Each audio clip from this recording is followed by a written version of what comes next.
ஆவியினாலே அபிஷேகம் செய்து அன்பு வசனத்தால் நடத்துகின்றாரே, அன்பு வசனத்தால் நடத்துகின்றாரே.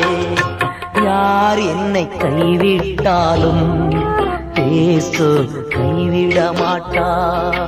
யார் என்னை கைவிட்டாலும் இயேசு கைவிட மாட்டார், கைவிட மாட்டார், கைவிட மாட்டார், கைவிடவே மாட்டார்.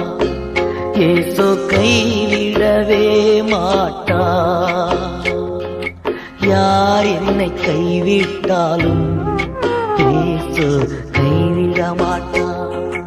யார் என்னை கைவிட்டாலும் இயேசு கைவிட மாட்டார்.